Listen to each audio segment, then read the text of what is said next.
147টা কেন্দ্রে বিজয়ী হওয়া মানে 147টি কেন্দ্রের মধ্যেই 147টি কেন্দ্রে বিজয়ী হওয়া এটা অস্বাভাবিক কিছু তো না।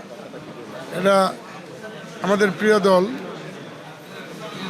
বিএনপি এবং আমাদের প্রিয় নেতা জনাব তারেক রহমান সাহেবের যে নির্দেশনা এবং যে নার্সিং আমরা পেয়েছি তাতে সকল কেন্দ্রে আমাদের বিজয় হওয়া মোটেও কঠিন বলে আমি মনে করিনি।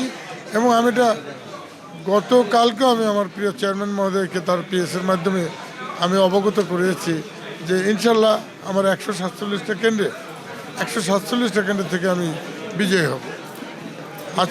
আজকেও আমার চেয়ারম্যান মহোদয়ের সাথে 2বার কথা হয়েছে। আমি তাকে জানিয়েছি যে না, আমার ধামরার মানুষ কথা রেখেছে এবং প্রত্যেকটি কেন্দ্রেই আমাদের প্রিয় প্রতীক ধানের শীষকে ব্যাপকভাবে বিশালভাবে ভোট দিয়েছে। সকলে জানেন যে ভোটারদের, সম্মানিত ভোটারদের আমরা নিঃসন্দেহে শুধু ধন্যবাদ জানিয়ে খাটো করব না। তারা যে প্রত্যাশা, যে আশা নিয়ে আমাদের এই প্রতীককে অর্থাৎ ধানের শীষকে বিপুলভাবে ভোট প্রদান করেছেন। আমাদের কথা ছিল, আগাগোড়াই কথা ছিল যে আমাদের প্রিয় নেতাও বলতেন, আমরাও বলেছি প্রত্যেক দিন, যে সমস্ত মানুষ চাঁদাবাজি করে যাচ্ছে, সন্ত্রাসী কর্মকাণ্ডে জড়িয়ে আছে, তারা আমার বিএনপির কেউ না এবং বিএনপির সাথে তাদের কোনো সম্পর্কও নেই, আমরা সম্পর্ক রাখবও না। এই যে স্লোগানটা আমাদের ছিল, আপনারা জানেন এই 5ই আগস্টের পর থেকে 17-18 মাস যে গেল, আপনি নিশ্চয়ই জানেন আমার বিএনপির কোনো নেতাকর্মী কোনো চাঁদাবাজিতে নাই, কোনো মিল ফ্যাক্টরিতে নাই, কোনো হাটে ঘাটে নাই, কোথাও তারা সন্ত্রাসী কর্মকাণ্ডে ছিল না।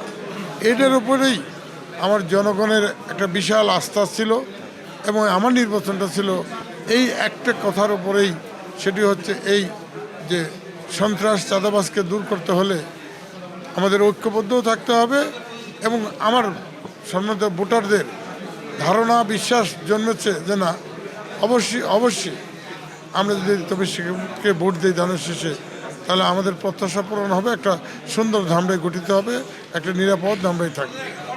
অবশ্যই আমার প্রিয় নেত্রী বেগম খালেদা জিয়া, যিনি এখন কবরে শায়িত আছেন, আমরা আমাদের এই বিজয়টাকে আমরা তার সম্মানার্থে তার নামে আমরা উৎসর্গ করছি ধামরাইবাসী। এটা তো আপনারাও জানেন। আমাদের প্রথম কথাই হচ্ছে, যেদিন আমার সরকার যদি গঠিত হয়, ইনশাল্লাহ হবেও, আমাদের প্রধানমন্ত্রী হবেন আমাদের তারেক রহমান সাহেব, আমরা তার পরের দিন থেকে এই ধামরাইতে আমাদের কোনো মাদক বেচাকিনি হবে না, এটা একেবারেই বন্ধ করে দেওয়া হবে।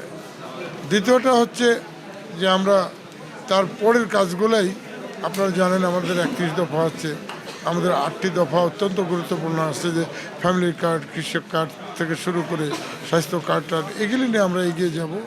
আর বেকার সমস্যার যে বিশাল একটা চাপ আমাদের কাছে আছে, এইটাকে কমানোর জন্য আমরা সর্বাত্মক চেষ্টা করব। পরবর্তী পর্যায়ে আসবো যোগাযোগ ব্যবস্থা, অন্যান্য ব্যবস্থা।